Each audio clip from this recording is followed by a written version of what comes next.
Tout s'éclaira soudain. Le néant disparut et fut remplacé par un plafond d'étoiles. Curieux. Elle ne dormait jamais hors de sa chambre pourtant. Mais avait-elle seulement dormi?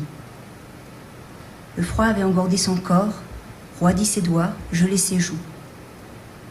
Étirant les mains, elle avisa qu'elle n'avait jamais été aussi blanche. Les os saillaient sous la peau, donnant l'impression de vouloir la déchirer au moindre mouvement.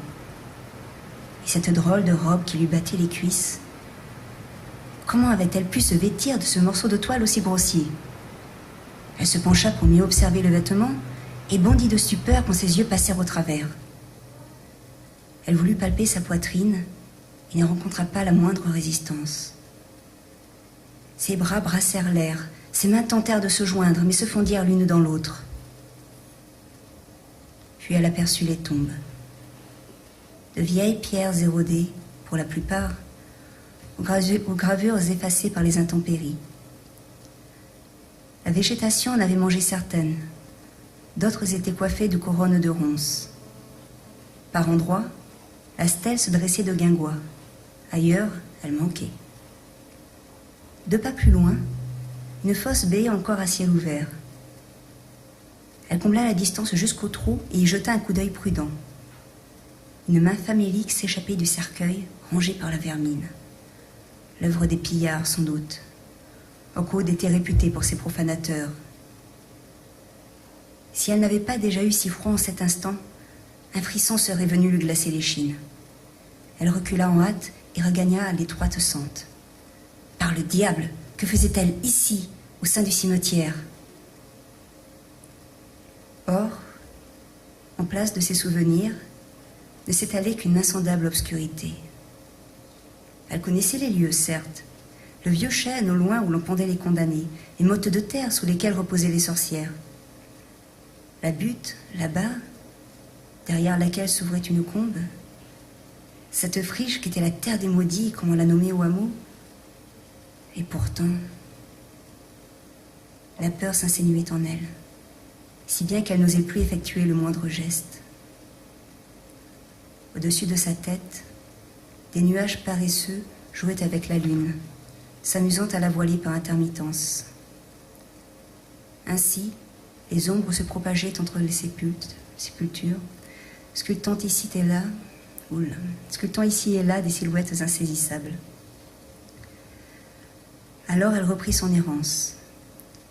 Doucement, d'abord, puis de plus en plus vite, fondant la pénombre, sautant par-dessus les stèles, avec l'unique envie de quitter cet endroit sinistre. Elle dépassa le chêne, s'enfila dans l'allée étriquée menant à l'entrée nord, qu'on utilisait seulement lors des exécutions. Les grilles rouillées n'avaient pas été refermées et lui livraient passage. Elle se jeta vers cette issue salvatrice, pour s'écraser de plein fouet contre une barrière invisible. Le choc l'envoya rouler 3 pas en retrait dans une flaque de boue. Elle se redressa aussitôt pour noter avec étonnement que sa robe n'avait pas été souillée. Sans réfléchir davantage, noyée dans une sensation d'irréalité, elle effectua une seconde tentative qui se solda par le même échec. Impossible de s'enfuir. Elle ferma les yeux et tendit les paumes. Celles-ci se heurtèrent à une surface lisse. Elle eut beau appuyer de toutes ses forces, gémir, abattre ses poings sur ce mur incongru, rien n'y fit. Piégée. En dernier recours, elle hurla, un effroyable cri d'angoisse, porteur d'agonie, qui s'éleva vers le ciel avant de se perdre dans les ténèbres. « Tais-toi !» Dans son dos, un homme la toisait d'un air mouvé. Torse nu, le teint exsangue, il portait une affreuse cicatrice autour du cou, au contour violacé. Sa mine patibulaire ne contribuait pas à la rasséréner. Elle avait en outre l'impression d'avoir déjà vu ce visage quelque part, ses yeux dénués de tout sentiment, ce rictus en coin. Les images frappèrent sa conscience sans crier gare. Elle vit le nœud coulant se refermer d'un coup sec sur la gorge de John le Sanglant, puis le cadavre se balancer sous la branche.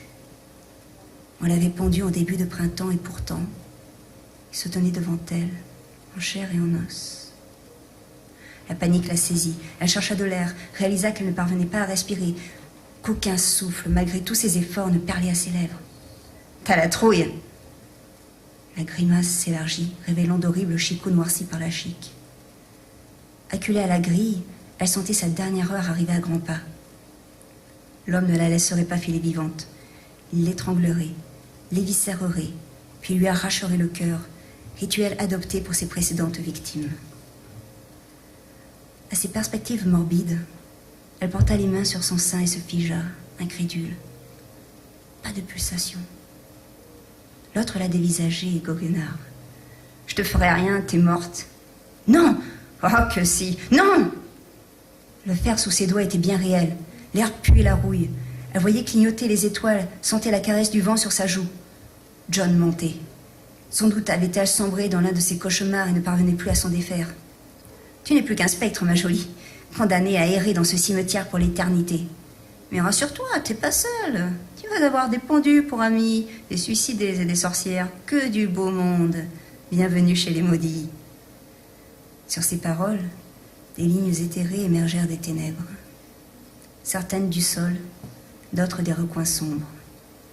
Les morts naissaient de nuages de brume, d'autres se hissaient hors de leur tombe à travers la terre. La procession macabre s'avança jusqu'à former un hémicycle autour de la paire, sans qu'aucun ne pipe mot. John écarta les bras.